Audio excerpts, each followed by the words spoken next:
James, there you are. On the big screen. We are sitting here. That's the one. A Christmas cheer. Christmas cheer. Tom, Wave at the you got your camera. tag here. 1985. How about Your autograph? James, tell us your very favorite Buck Dozier story. Just a little short one. Are you kidding about that light? Yeah, you gotta have it. Oh, okay. Pretty rough. It's kind of rough. Well, I was staying up in over at POWs in the we were sleeping upstairs. The funeral home got a call to go out I-40 toward Memphis. The car turned over in the median. And my rider and I, we got an ambulance and headed out to I-40 with our sirens going. And we arrived on the scene, and there was a car overturned in the median. We went over there and we got our breakdown cot and pushed it over to the wreck and got these two little girls out of the car and laid them end to end on the breakdown cot. Picked them up and put them in our ambulance and went back to the hospital. And we carried them in. And the little girl looked up to me in the emergency room and said, "He wrecked my pretty blue car. He wrecked my pretty blue car." And if you don't think this old tough coach didn't cry, that's it. All right.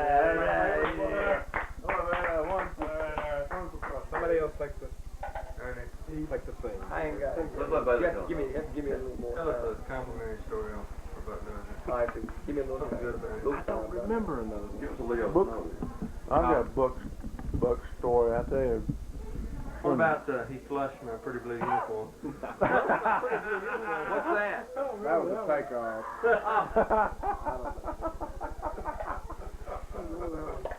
I tell you what, seriously, he's changed a lot of his ideas. He still looks the same. Don't get me wrong. Where is he? And he's still got a lot of Youth things. minister, I imagine.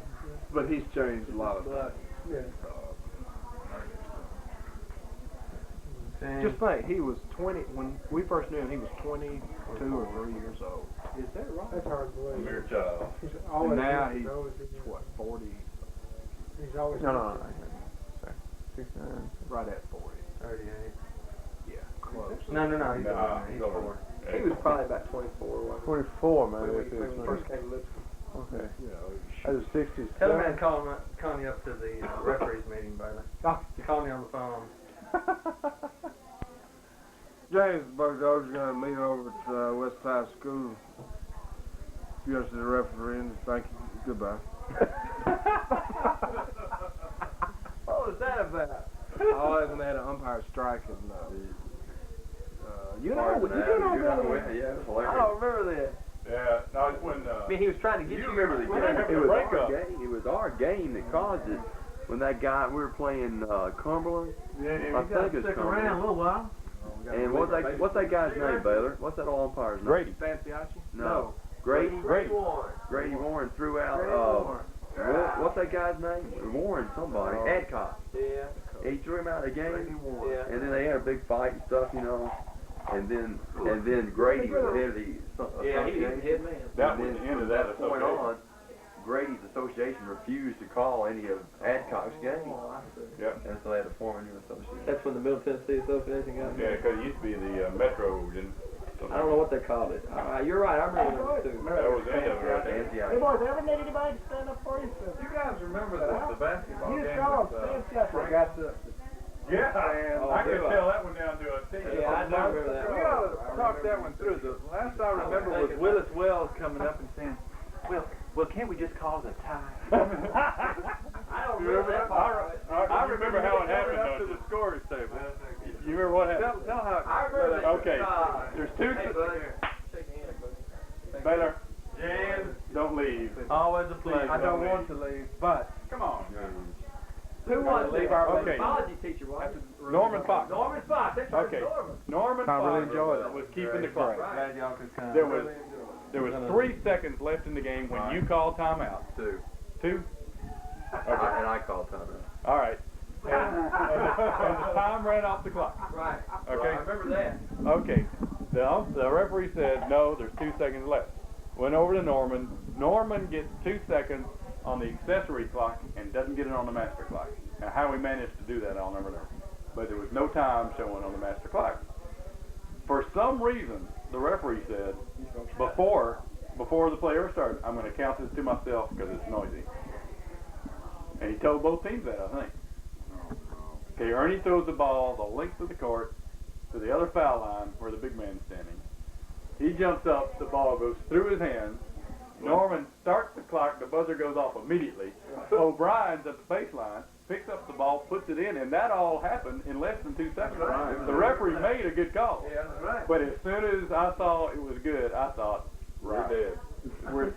And those people from Franklin, the main thing I remember hearing, and this is supposed to be a Christian school. And I Talking about some field trip or something, and he'd gotten this nice report about how clean cut our kids were, and how great kids. And he was talking about the sloppy dress, the long hair. The absence of this was not present.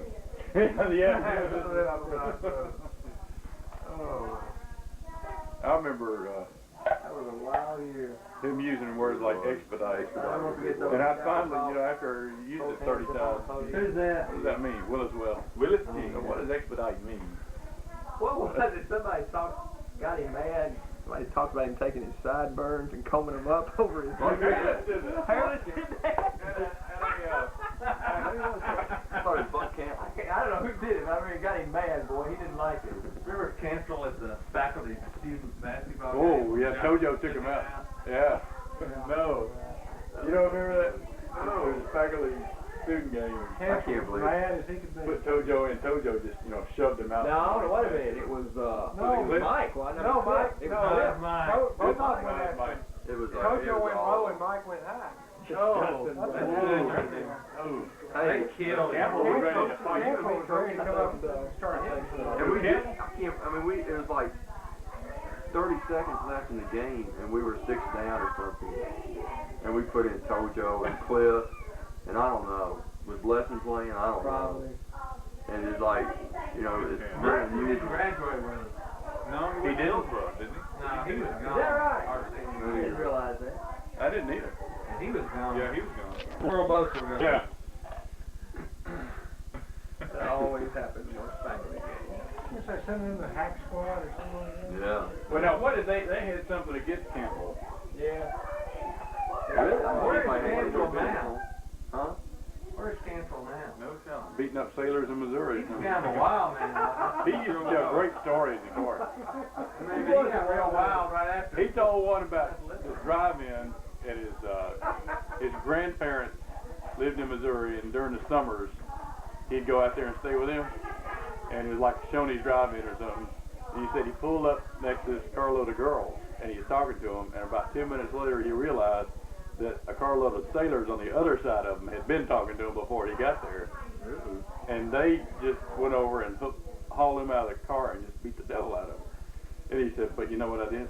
When I got well, I found out who they were, and I went to them one at a time. He said the last one, I remember he lived 2 stories up.